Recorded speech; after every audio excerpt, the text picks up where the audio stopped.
Ladies and gentlemen, please be seated. If everyone can give a warm welcome to President Glandon.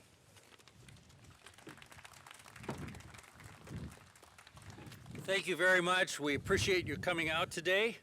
It's a little windy, but it's okay. We're strong. Stay strong. We want to thank all of our veterans, both on and off campus, for their service and for the great honor it is to have them on our campus. We appreciate those that have committed their lives and have helped make this country the great place with the freedoms that we enjoy here today. Coming from a family where my older brother served in the Air Force, or in the Navy, and my younger brother served in the Air Force, and I served in the Army, we all stand fast with those that are saying that this country is great because of those that are willing to dedicate. So thank you, veterans. Thank you, everyone, for being here today. And thank you very much for this great freedom that we enjoy because of your service. Thank you. Thank you, Dr. Glandon.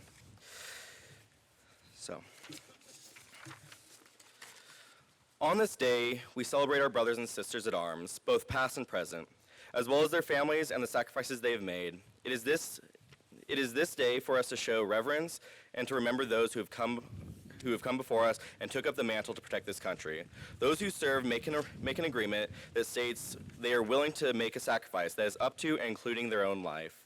Some sacrifices that were made may have been as simple as the freedom to go and do as they please, when they please. Some sacrifice the time they may have had with their families, such as holidays, watching their children grow. Some sacrifice their health and were injured during service. Then there are those who made the ultimate sacrifice and laid down their life to protect this great nation.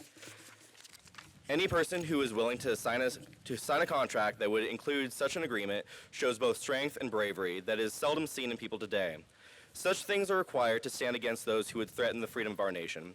President Reagan once said, "Strength is a declaration that cannot be misunderstood. Strength is a condition that declares actions have consequences. Strength is a prudent warning to the belligerent that aggression need not go unanswered, that peace fails when we forget what we stand for." Those of you who have served embody these beliefs. You have proven time and time again that they hold true, and though you may have heard it before, I would like to say thank you for your service. Now, CWI, please welcome our keynote, Miss Allison Garrow.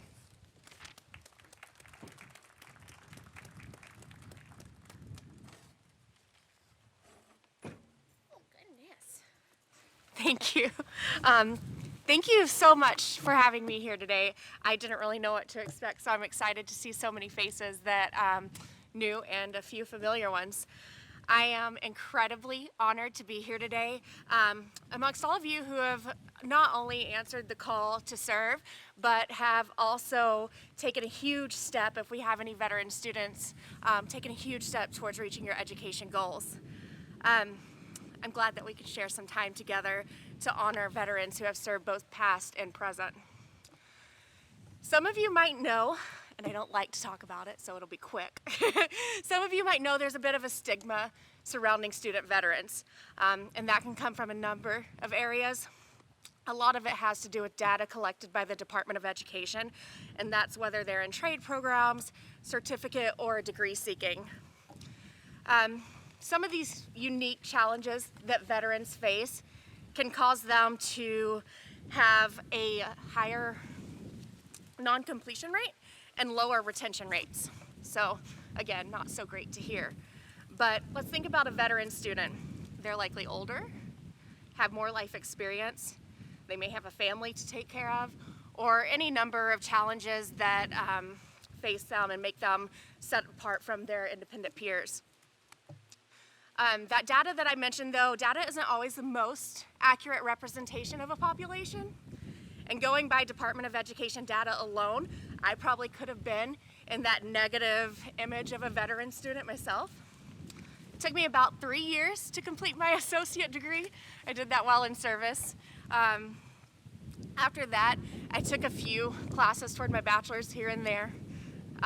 Life got in the way, things happened, I was a working adult, didn't really have time to dedicate to it.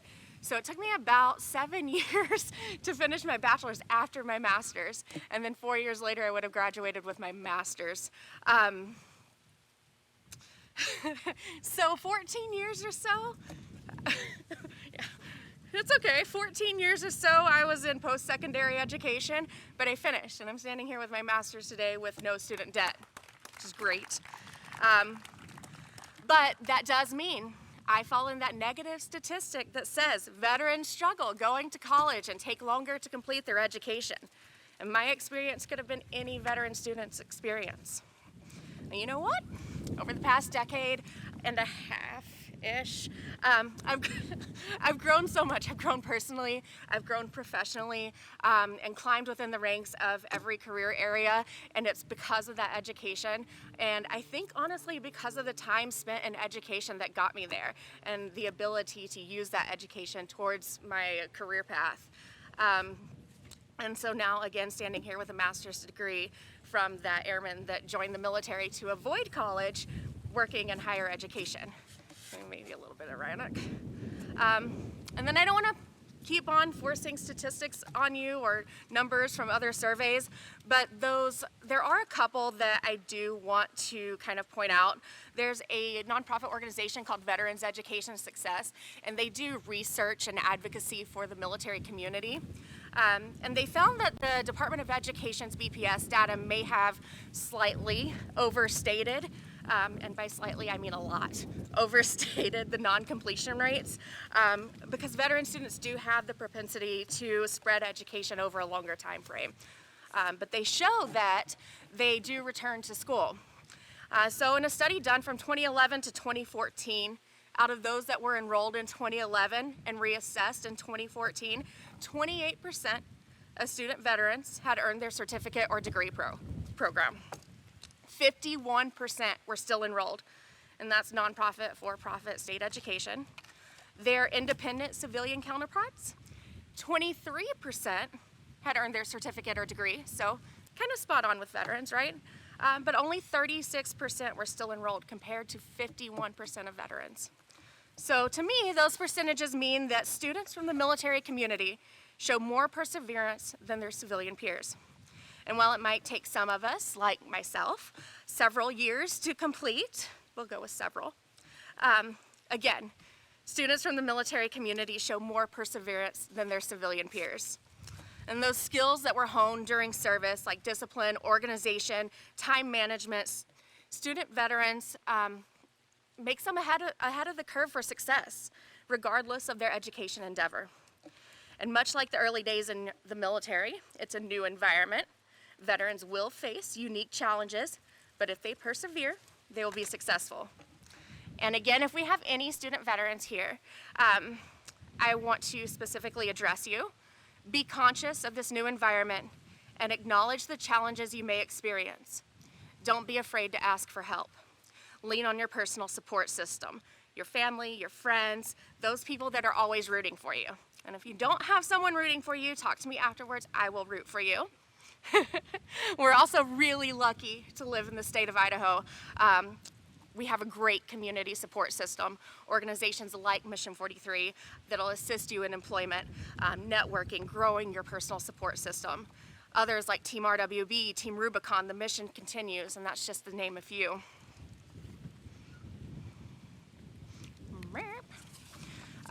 There's so many people that want to see you transition and succeed. And know that even if you hit a few bumps in the proverbial road, you can persevere, and your education is worth it. And this next bit is for everyone, and I promise I'm almost done. I want to leave you with some of the best advice that I've ever heard. Drop some knowledge bombs from someone way smarter than myself. Chances are you've heard it, but if you have, that's okay. It's good to hear again. Admiral McRaven addressed the 2014 graduates of the University of Texas and closed with this, and I quote, "Start each day with a task completed. Find someone to help you through life. Respect everyone. Know that life is not fair and that you will fail often. But if you take some risk, step up when the times are toughest, face down the bullies, lift up the downtrodden, and never, ever give up. If you do these things, the next generation and the generations that follow will live in a world far better than the one we have today." And if you haven't had a chance to hear that entire speech, go to YouTube after this. Admiral McRaven addressing the University of Texas. Thank you again for your service. Thank you for having me here. Best of luck to you, your education journey, and everything you do in the future. If you all would like to know a little bit more about Mission 43, maybe meet the staff, we will be at Talaya tonight from 5 p.m. We have free beverages of your choice, so would really like to see some of you there. Thank you.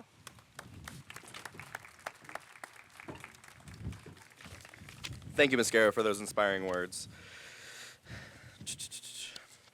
So, now, if I could ask you to actually join me back up here, as well as, if they are here, Brian Dunaway and Jeff Flynn. So, Dallas, if I could also get you up here as well.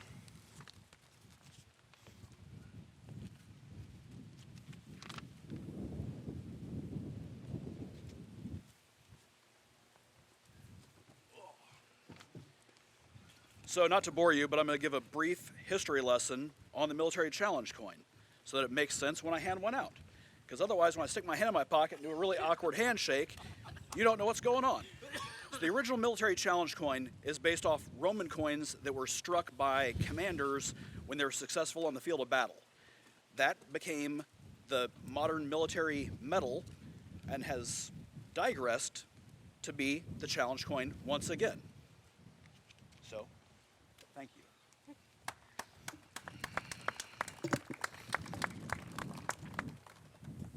And I sent this out in an email asking for responses. So last Veterans Day, I had the privilege to announce the finalization of a project, that being dedicated veteran parking spots. I asked input.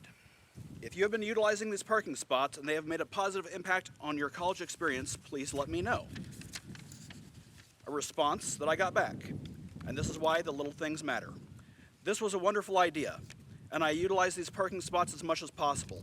I've been dealing with ongoing back problems from my time in the service, and those parking spots have made my life a whole hell of a lot easier. I just wanted to thank you for coming up with a tangible solution to better our brothers and sisters that have served and continue to serve our country. That's from Peter. So, yeah.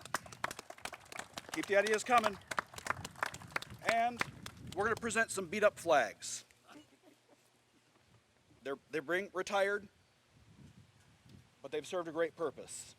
The flag that we're going to present to Allison proudly flew on our Patriot range.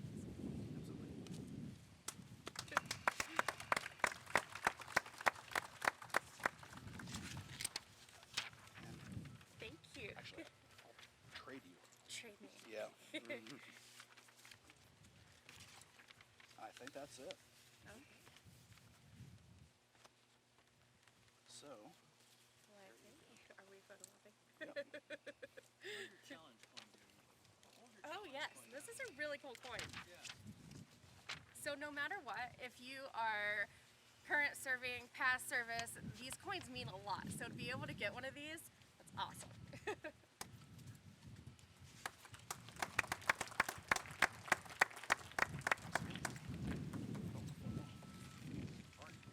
It's all you. All right, can we get one more round of applause for everyone? So, and with that, that does conclude our Veterans Day ceremony. Thank you all so much for your attendance and the support of our veterans. And for everyone, there is snacks and refreshments available in the back, as well as there is a blood drive that's going on the opposite side of the building. If you are able to, please donate. Thank you very much.